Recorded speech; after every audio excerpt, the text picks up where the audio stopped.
Hey loves, happy motivational Monday. Good morning, good morning, good morning. Top of the morning, top of the morning, top of the morning. Hello loves. How you all doing today? It is your girl Lauren Mathis Cornish from Love Story Mobile Winery, and we are doing something I haven't done in a long time, and it's a morning chat. This morning chat is all about something that has been going on around the news. We all know what we're talking about right now. It's the Wanye and Brandy conversation that she just had a book release, and she talked about her and Wanye's situation. I got some questions in my inboxes. I have been questioning this in my inbox. I've thought about this. I've sat with this. I've had conversations about this. And here is what I think from a woman who was a sex abuse survivor, who had in which this would be called a clause as under the statutory rape. If you all know what that means, if you are a person who is if you are a person who is dating anyone. I believe some states it's 18. I do know they changed the law for that. So some states it's 18, some states it's 16, some dates it's 17, 16 years old. Okay. Whereas if you are dating someone who is under the age, maybe 2 or 3 years older, younger than you, then that is called statutory rape. It's against the law, and yes, you will be classified as a sex offender. Okay. So, we all know we love Brandy. We love how she gives it up. Many call her the vocal Bible. I just call her. She is like I said. I was a fan of her. Am a fan of her. Been a fan of hers for some time.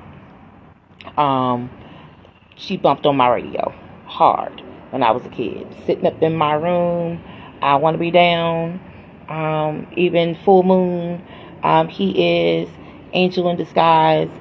Yes, she is my girl. She's always been my girl. Disney, our first black Disney princess. Brandy she was the girl. Okay. In my household, where I grew up with my parents, Brandy. I could listen to Brandy. I couldn't listen to Aaliyah after the R. Kelly incident. Was her. So Brandy was the good girl who we all listened to, okay?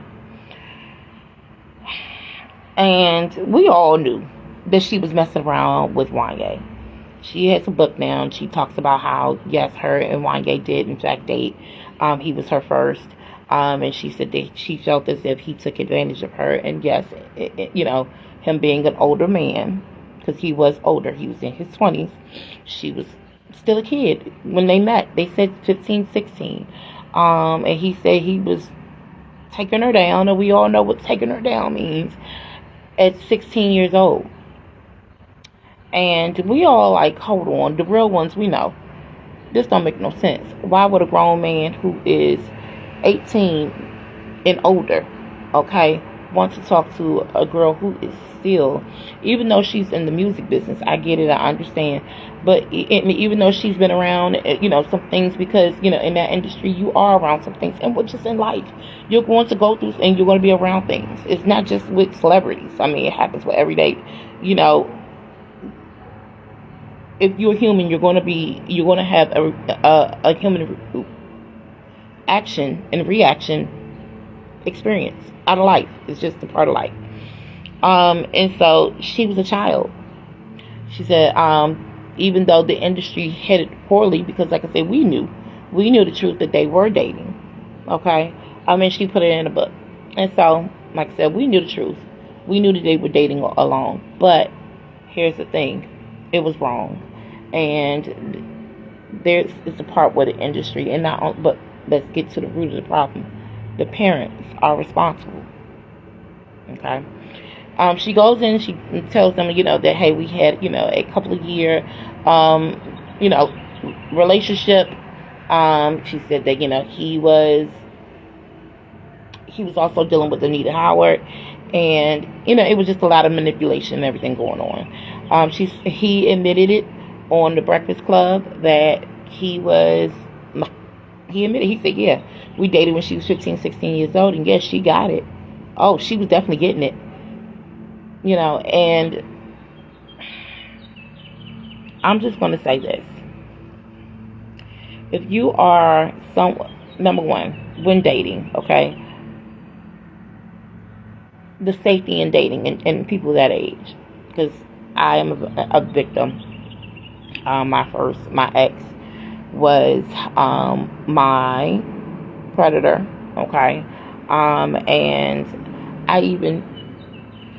I'm 44 now, and now that he's passed away, and we've gone through some things, and even now, I have my moments where I think about, I think now as a mother of 7 and a woman who has lived and been through it, right, and now I have babies of my own, and what is healthy, what is okay, what is abuse, what is not abuse, what is weird, what is not weird, right? And like I said, and from a woman experience, what is right and what's not right. Okay. When you are a grown man that age, you're out of high school, right? You already lived, then you lived probably even more than her. And you were more exposed to life because you men in the industry, just men is more exposed to certain things, okay? And so, what are you looking into a little child for? Like, what is the logic behind that? You are 21. You are out of high school. You should be, like I said, you are well within your career and everything. You are a grown person. What do you have in common with a child who is still in high school, who is still a teenager, who's just going through the beginning stages of puberty, who is babies, who is fresh, who ain't even, they meat ain't fresh yet, their meat ain't tender yet, because they little, they babies, they teenagers, but they still babies, they are minors. You have nothing in common with them. And so and then also understanding, right, the maturity, and understanding how a lot of survivors are naive, okay? Children are very naive. Children are very impressionable. Children are, like I said, they're very impressionable. The children, they're babies, they're innocent, they're pure, right? And even teenagers, as they're going through their independence, finding out who they are as teenagers, going through their hormones and the hormone fluctuation, the puberty, and all of that.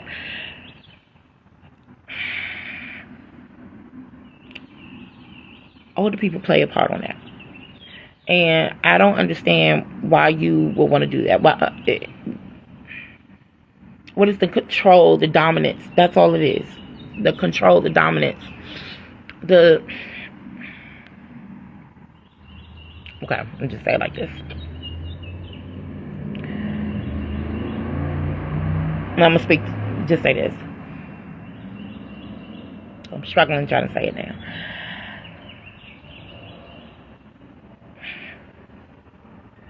My ex, okay, he was very much older than me. He was my father's friend. I've told you all this story before, and I've known him all my life. He was always around, and he was also a street dude. When me and him got involved, I was a teenager, and he was having me to watch his family members for him. And so that's how that started with us. And then in and out, of course, I was seeing different people. We were supposed to keep it hush-hush. Family and friends, they found out, they figured it out, but nobody ever said really anything. They let him slide. And on his side as well, they let him slide, but, they felt the way about me. So, We dealt with each other for a very long time, and we both also dealt with other people, and he was in and out of jail and all of that. And so when I started dealing with him, or when he started grooming me, I was already I was already exposed. Things were already had happened, but he was able to pick it back on that in a form of, I can protect you, from certain things. I can, he made, like I said, I can protect you from certain things. I can protect you from certain people. And under the stipulation of, we all know. And so, like I said, it happened. We were on and off for a very long time, up until, oh my gosh, I think up until I actually got pregnant the first time. And then life happened with me and him. And even though I understood, right, because I've already experienced some things, and I already had issues with being abused as a kid, and also having neglect and abandonment issues and all of that. We've had, and life happened already. By that time, when me and him started dealing with each other, I had already been sexually abused. I've already been hit by, was I already hit by a car by that time? I was already hit by a car by that time. I was already living on my own at that time. So life was already happening. Living on my own, having my baby sister for a time or two, the things that we went through as far as, her being with me, we've been through some things. So we had already been rocking. We were very toxic, okay? But he already knew, like I said, he was my father's friend. He knew that he was supposed to protect me when my father went away. When my father would leave the country, because it was times my father would leave the country, or he'll go out of town, go handle business, and he would leave me there for a year. It got to the point where my father had got me a place for myself, okay? And so he was always around, and he was the person who was supposed to be there to watch over me, make sure nobody went towards the apartment, make sure I was safe and all of that. And then things happened, okay? And even though I understood, yes, okay, I know that I'm dealing with him for safety. I know, if I got, if things that happen, I know Daddy, left me certain things to protect myself. My father taught me how to shoot a gun, at 14. My father bought me my first box cutter and also taser. My daddy made sure that he taught me to be prepared and also how to survive, just in case something go left, right? He taught me that part. But he didn't teach me how to, like I said, by the time, and I can't say that, but because, yes, I can. He did not teach me how to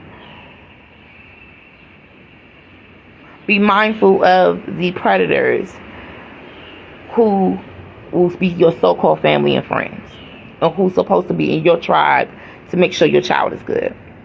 Okay? But life happened. And so I've always, accepted, and like I said, he will always give me money. It was always money. It was always, he would take me on shopping sprees to Victoria's Secret. Yes, I was going to Victoria's Secret at 15, 16 years old. As soon as something would drop, I had every single time a new lingerie outfit would drop, I was in Victoria's Secret. I was getting all the smell goods from Victoria's Secret from back in the day. He was also putting me on to, a sprinkle of Versace and all of those things. So, And I always had money when I was with him. And so I understood that came with a price, but it shouldn't came with a price because I was a minor. I was a child. Okay? I was a minor. I was a child. And so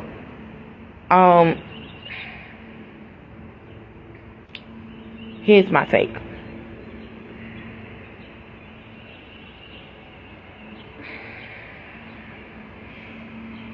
A lot of sex abusers and predators, they look into families who have a little dysfunction in them, and also they look for the child that everybody is neglecting. Okay, they look for the black sheep of the family. They look for the child that people look at as mistakes since the day that they was born, and they get into your family and they see your weakness, and then they see you and your family's weaknesses, and then they play upon that for the child. They come in as uncle, they come in as cousin, they come in as best friend, they come in as your sister, they come in as many different, aunties. They come in many different forms. And they see that you're going through. They see that you probably come up with, like I said, I know me. Not only, like I said, I have abandonment issues, but also when it came to a certain time in life where it was beyond strict, it was abusive childhood. And so I didn't run, but the first sign of somebody showing me that they can manipulate me to make me think that they love me, I gravitated towards that, right? Because, like I said, looking for love and all around. Well, I wasn't looking for love. I wasn't looking for love.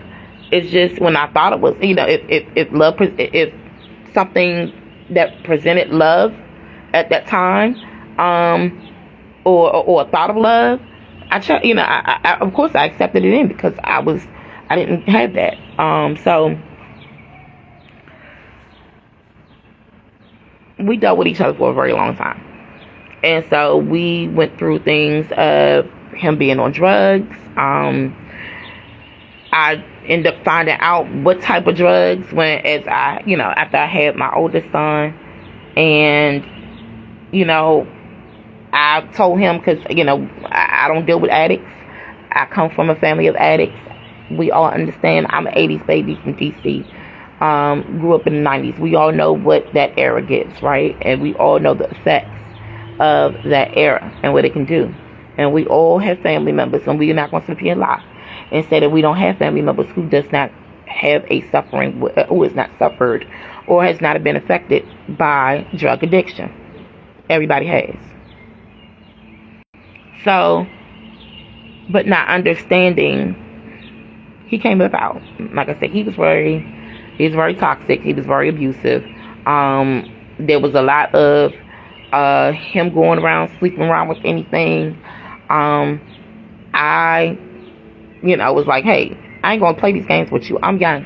I started dating younger boys who were my age, but they wasn't mentally right in their head, and I will always bounce back to him.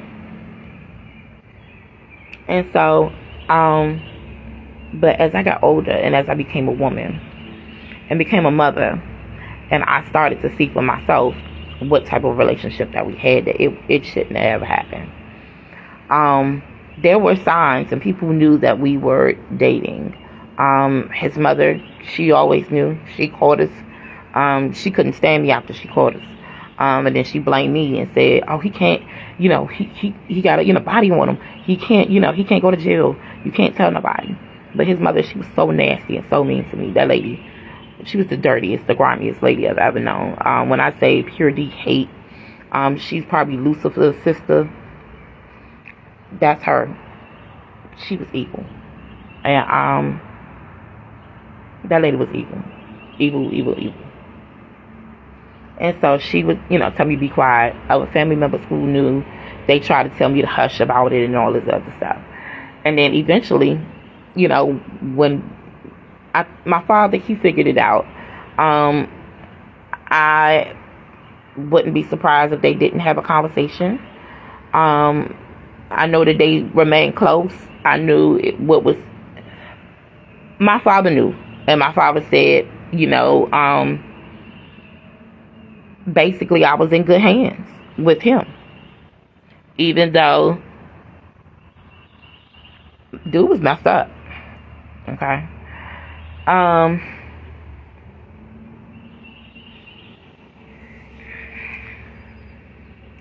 Grown men have no business being with little girls.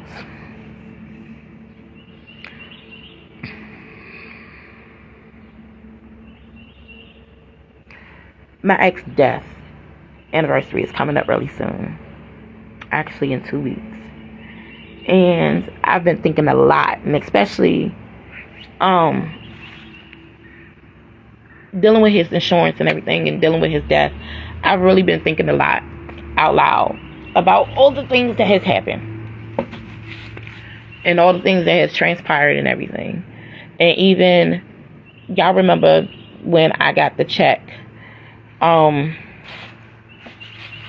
I'm probably going to get calls back for this and say, girl, is you stupid? Take the check. Continue to take the checks. But, so, as a woman who is still going through her healing phase in this journey, and dealing with also him and what we went through and the death and all of that and the grieving, and also understanding, identifying that he had no business dealing with me when I was a kid, and processing the relationship, and now having boys who are 22 and 20 years old, and them knowing their mother's story about, just knowing everything. I had contemplated on not cashing the check, because I have a thing where is when I was a kid, and when I got abused or whatever, and even in the house, I used to run away. Okay, I used to run away, and so and once I ran away, you didn't see me for a long time, and I have nothing. I don't have no problem with leaving anything behind. I have always had the mentality is all this material shit is superficial. When it comes down to my mental health and my peace of mind, your peace of mind. People think that wealth is materialistic things, or how much money you have, how much capital you have, or whatever. What you're doing career-wise, financially-wise, what type of house you got. None of that. That's not wealth. Wealth, the real state of wealth is having a peace of mind. That is having a peace of mind, and have joy in your spirit, and have your mind intact and strong, and strong and heavy. Peace of mind and a healthy mind is your wealth. Because when you have a healthy mind, you can accomplish and do anything. Hey boo, hey Erica, you can do anything that you set your mind on. That's your wealth. Okay? And I think I'm the type of person, and I did it in this marriage as well. If it's not serving me any good, or if it's causing me harm, I will run away and leave and not look back. That's just me. And I've always operated in that way. Always operated in the mindset of, I may have lost it, I'll get it back. I may have lost it, I'll get it back. Now, it was different this time with the house and what's going on with the house. It was different this time. Also stemming from childhood rooted issues. But it was different this time. But again, I got that. I'll get something else. What God has in store for me is for me. God says, well, I know the plans that I have for you is to prosper you and not harm you. I know what is.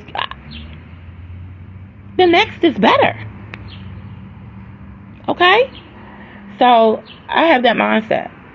And I have that, I want my peace of mind. I'm not going to deal with you if you're toxic, if you're ghetto, if you got problems, if you're argumentative, you got, you volatile, I'm not going to deal with you. I will cut you off. I will run away, cut you off, leave the shit behind, and rebuild. I've done it many times before. Okay? Phil's my second marriage. And like I said, me and my ex, we had a house in Baltimore. We had a house in West Baltimore in a nice neighborhood. Okay? In the county, honey. We was nice. And this was 2002, 2003. I had a driver. Okay? I had a driver. I had a chauffeur. We was doing shopping. We was going places. Yes. It was nothing that I did not want. Okay? But I wanted my peace of mind. That's all. Because like I said, the things that we went through, man, I mean, like I said, the manipulation, he manipulated with time, with money. Also, when, certain things would happen, or he see my father, going through, trying to parent me, even though he was manic and all of that. He would sometimes step in and be like, yo, man, this is how you, don't come down on a hard this way. But, he would literally, my father did confide in him about parenting, because he was with a lady named Lisa. She had a whole bunch of kids. And like I said, and I know his oldest son, it's his oldest son's mother. And so he knew how to deal with kids. And he also had nieces and nephews. And the things that, like I said, like I said, it was many a night. He would come over, or he'll come over, he'll spend the night when my father was there, before my father had left. And, he'd sit there, he'd chill out. I always knew him, always knew who he was. So he had a repertoire. My father sort of kind of trusted him. He did trust him. And it was what it was. He used that. He used the issues that I had with my mother. He used the issues that I had with my father. He used the issues that self-esteem issues, eating disorder issues, also being ADHD. The inconsistencies of let me put it like this. There was a lot of neglect that was going on that should not happen, and it's just, life was life. But that was a lot of us in the 90s. But anywho, he would use the dysfunction and the disorderliness and the rift that me and my family had between us in order to, like I said, groom me. Also act as if he was a safe space. We would go places, and then when he started hitting on me, because I had already been touched, and I already been touched. I already had people who threatened to stab me because if I didn't sleep with them. I've already had having a gun pulled on me, and put to my head. I've already experienced that. Okay, I've already experienced that, and so he provided a safe space. And even he was he was a street dude, so he also he gave me the protection of not only of my mother, and also my father, but also the streets. Okay. And so he used that as his capital. And because I was already going through, I accepted it. And even though I accepted it, it was still wrong. It was not only wrong because he was my father's friend. Mainly because he was my father's friend, but also because he was a grown man. I'm gonna be honest with you all. And I also tell this to your children, because I tell this to mine. When a child is, I do approve of children learning how to date, because dating is what? Dating is socializing, getting to know people and all of that. Dating does not mean sex. Okay? Dating does not mean sex. Okay? So, you all need to understand that dating does not always equate to sex. You can date without sexual contact. Okay? Period. So, I agree for children to date. And even if it comes a time where they want to lose their virginity, okay, I say that because life happens, and hormone, and like I said, puberty, hormones, all of this is all an experience of life. We cannot take away teenage promiscuity and, and all of that. We can't take that away. But we as parents and their village is supposed to supply them with the tools of knowing, of education, and also how to protect themselves, and also discernment. Okay? But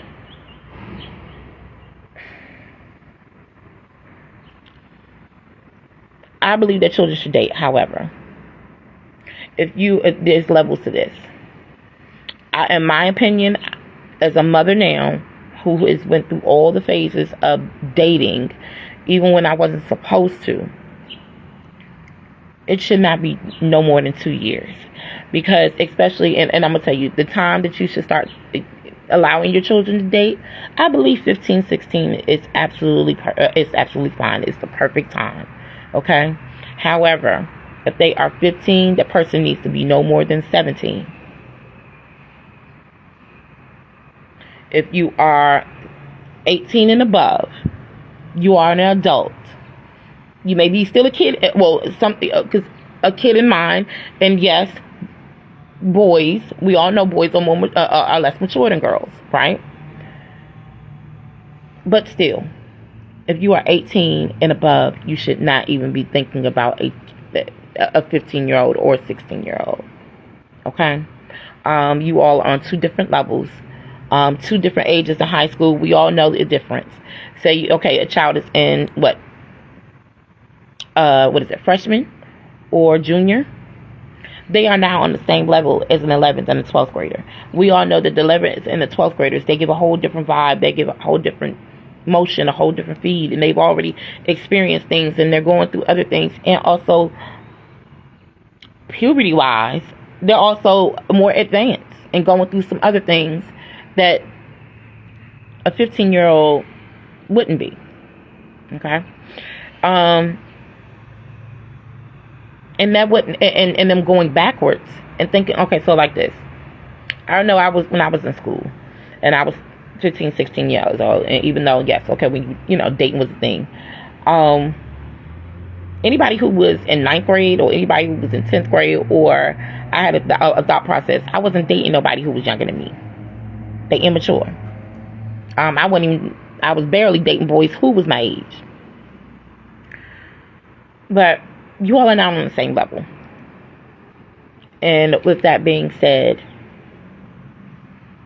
like I said, it just shouldn't be. You all are now on, and if you're 20, 21 years old, you're a grown adult. You are coming out of college age, okay? There should be nowhere in work. Why would you even want to step down to deal with somebody in high school? Why? Please tell me.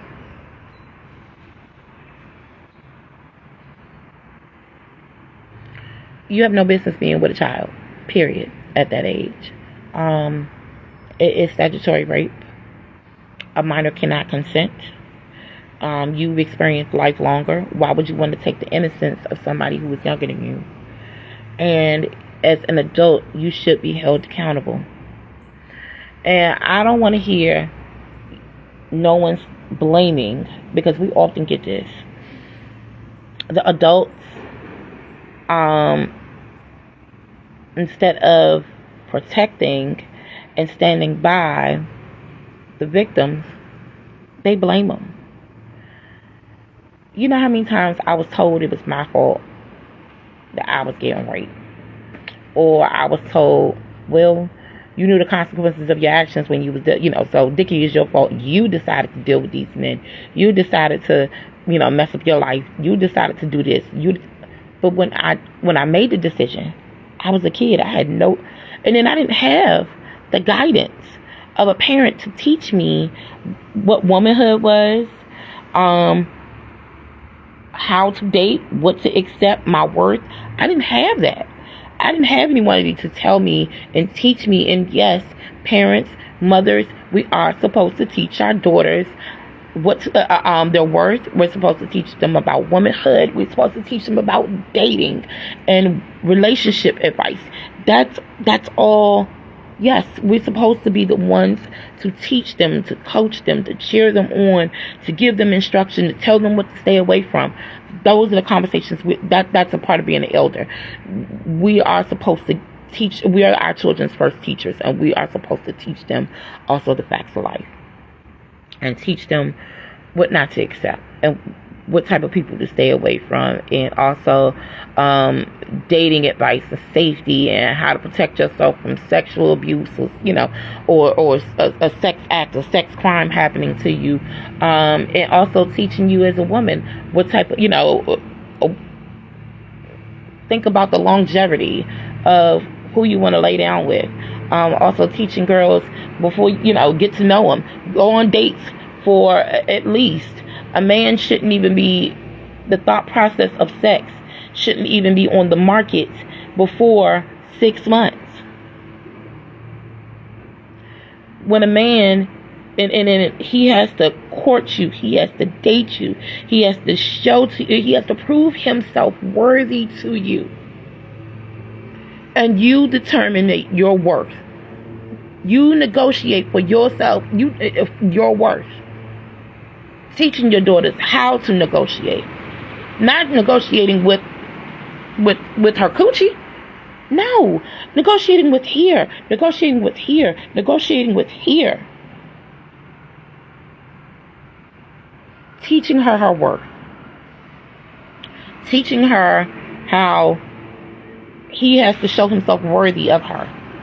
Teaching your daughter that if it ever comes to a time where you or whoever decides that y'all want to take it to the next level and have a sexual relationship, that you empower yourself and you make sure you say, okay, you want to take it to the next level?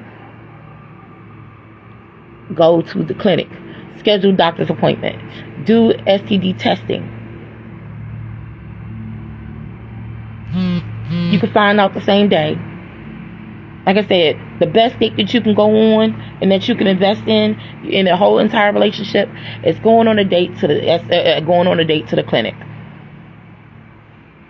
Okay, going on a date to the clinic, and you all go in there, go get your test. Okay, and they come back and you all going over your results over some tea or coffee. And then you discussing the process then. All of this, a lot of stuff will stop if we know the status, the sexual health status of a lot of these men.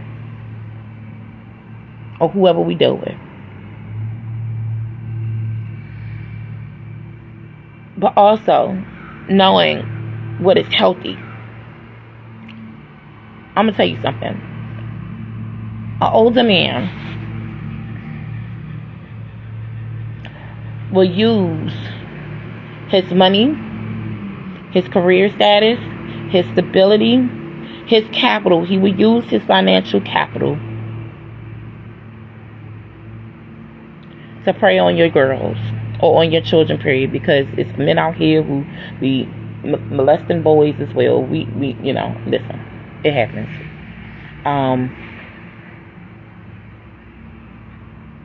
Be careful. I'm speaking it from this point of state because I'm going to tell you all, they prey on your children. I know how they prey on your children. I've seen it. I've gone through it my entire life. And like I said, the things that I've seen, the things that I know, the things that I endured, and how they prey after your kids. And also, and like I said, I don't think about this often because I know the reality. Had I got the protection and the love from my parents and not being done the way that I was being done, would have saved a whole lot of bullshit. Would have saved a whole lot of bullshit. If I had an attentive on both parts. But that's neither here nor there. I'm 44 now. I survived it. But grown men has no business being with little girls. If you feel as if a man that you are attracted to something that is a child, that is still in high school, that sleeps with teddy bears and wants to go to the fair, to go get cotton candy, and who is still watching Demon Slayer or anything else, you need to be locked away in a cage somewhere, because you are the worst type of people out here. And I'm always tell you all, sexual assault, sexual abuse, statutory rape, it's all assassination to the soul. You don't come back from that. We just learn how to separate ourselves and move accordingly and survive on a whole different on a whole different mindset. And it's many who don't come back to survive. It's many out here who is walking zombies, and the reason why they're walking zombies because they were broken. And they didn't find their way back. And they were hurt so bad that they needed something to numb the pain. They needed something to take away the flashbacks and all of that. And they needed something to cope and survive. So this is just my take. Wanye is no different from R. Kelly.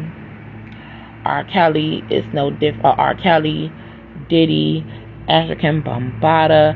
We can go on more. What is it? Ike Turner and Tina Turner. We can go on. And many, many, many, many more. And many more. Along with Epstein. Okay. Sex crimes is an assassination to the soul that many don't come back from. And healing is not just I've healed one time thing. No, you're constantly healing.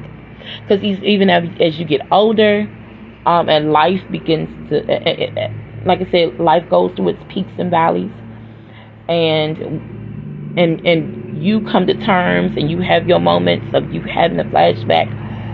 Or life begins to life, and then you reflect on life, and you know that, I know better now. I know that, you like I said, you know better, you learn better, and you do better. And now that I know better, I know what I do as a mom, as a wife, as an advocate for sexual abuse. Like I said, I'm 44. I have children. I have 7 kids. I have an 11-year-old. I was being molested at 11 by somebody. I have a 15-year-old. I was with my ex when I was 15. I have an 18-year-old. I have a 16-year-old. All of my kids. Even down to my son, my oldest son, him being 22. And me reflecting, oh my gosh, I had him at 21 turning 22. I had him at 22 years old. And the life that I live, and I look at it, and I look at what me and my husband, what we created, the safe space that we have built with our kids. That's another reason why I stayed home to take care of my kids. And I got to see my kids grow. And do my part in making sure that I became a stay-at-home mom, so my kids wouldn't have to go to daycare, so they wouldn't have to be abused in daycare, or they stay with somebody they're not supposed to stay with and they would get abused. I made sure I stay home for their protection. I teach them, I guide them, and I do all that I'm supposed to do. Also watching them grow and grow into young ladies, and teaching them their worth, and teaching them Teaching them about hygiene and teaching them about, their beauty, their health care, teaching them all of those things, teaching them about their worth, and how magical they are, and how whatever they want to do, they can do, whatever they want to do, whatever they put their mind to, they are the best creators of their lives, and they can just make magic anywhere happen. And I see the innocence in them. I see my babies. I love to see them twirl. I love to see them dance. I love to see my sons be boys and, play their video games and, LARPing and, football, basketball, karate, all of that. I love to see them be children and have the innocence in them to be children. I made a vow to myself that if I ever became a mother, I would protect my children, even if it was from myself, and give them a safe space and a safe life, and they will be happy and healthy, and they will have fullness and be protected, because I didn't have anybody protect me. And I deal with that now. I deal with that now as rebuilding myself, rediscovering myself and my womanhood. What does wealth look like to me? What does what truly loving me, learning to truly love me where I am? What does womanhood means? What does having self-preservation means? What does self-care really means? What does having a healthy mind, body, and spirit means? Learning that I am outside of being a housewife, a homeschool mom, also being my husband's, being a wife. I'm realizing my worth through the glimpse of seeing them, their childhood. I'm healing myself through their childhood and watching them grow and watching them grow in the best way possible. So that is just my take. Parents, protect your children more. Women, you got to slow down and understand your daughters are not your competition. They are not your enemy. Yes, your children should be better than you, but how are you teaching your children to be better than you? How are you investing into them? How are you pouring into them? And I'm not just talking about financially, right? And I'm not talking about the financial. I'm talking about how are you showing up as a mother from day one? How are you loving your children? How are you nurturing them? How are you pouring into them? How are you telling your children, you showing your children that you love them, and you're going to do the best that you can? How you don't have to beat your children. Beating is not love. Talking to your children, just a basic conversation, just allowing your children just to talk your ear off and allow their imaginations run wild and allow them to be free and be able to have you as their first safe space for them to be able to come to you, ask you, like I said, ask you for advice, ask you questions if they make a mistake, how you can discipline with love, but also as you discipline with love, you use it as a teaching moment, right? Because if you teach here it is with life. None of us are perfect. Your children are not perfect. We may, of course, as parents, we look at them as the perfect being that we could ever create, but they are not perfect. No one is perfect, okay? And they're going to make mistakes, okay? They're going to make mistakes if Johnny had 5 apples. They're going to make mistakes of, they're going to make the mistakes of gravity. They're going to make the mistakes of, sometimes a child may get tired and they don't want to do their homework because you know why? Some children have mental health is real. It starts in childhood. It starts in childhood.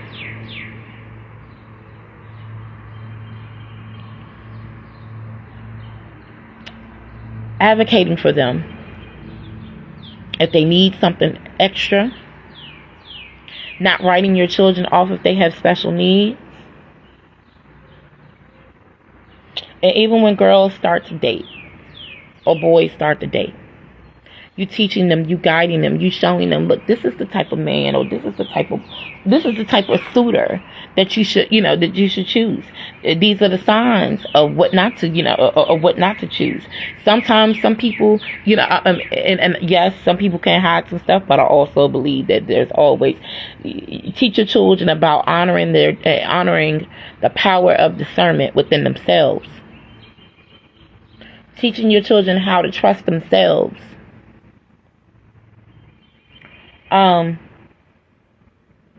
Your children is going to make mistakes. And even in adulthood, they're going to make mistakes. They're going to, you got to teach them financial literacy. You got to teach them how to, pay bills and all of that. You got to teach them how to survive. You got to teach them how to cook.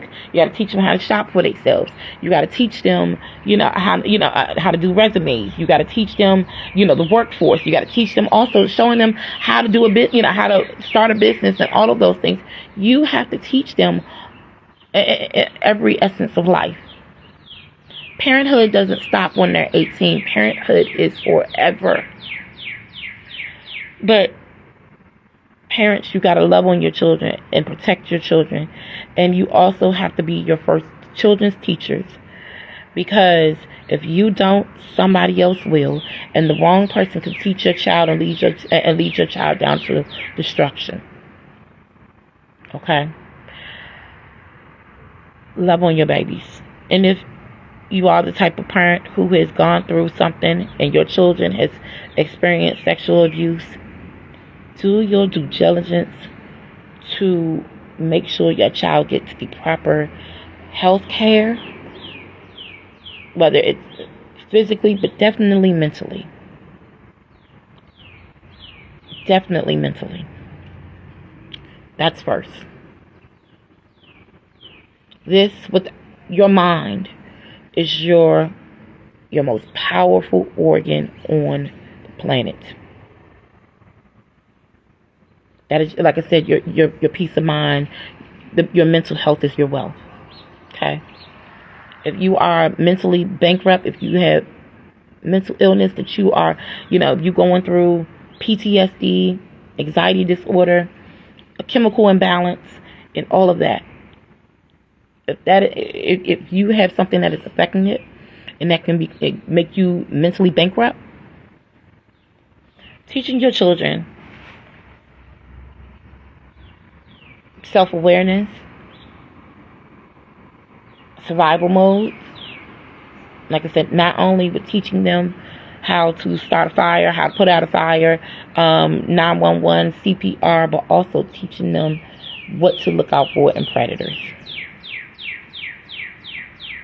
And if something has happened, go get them some help. Don't blame them. Don't look at them like they are damaged goods. Because we're not. We're not. That man had no business dealing with her. She was a young child. He was grown. It's time for us to start holding these sex crimes, these sex offenders accountable. If sex crimes is the assassination of the soul, if it's murder of the soul, the only equal punishment and justice, in my opinion, is capital punishment. And parents, you all need to be held accountable. Because there's a ball that has been dropped. If somebody has access to touch your child in the most, to have access to your child in the most vulnerable way, there's no ands, ifs, or buts about it. But I'm going to get off here because I got things to do. And also, I have to meditate. And then start my thing in my day. But that's just my take. Y'all can say whatever down in the comments. We can have a whole conversation with this. And I'm going to tell you, if you are a pedophile protector and say, oh, girls know better. No, girls don't know better. Boys don't know better either. This is Sex Crimes Awareness Month. As a bee that keeps on coming over here near me.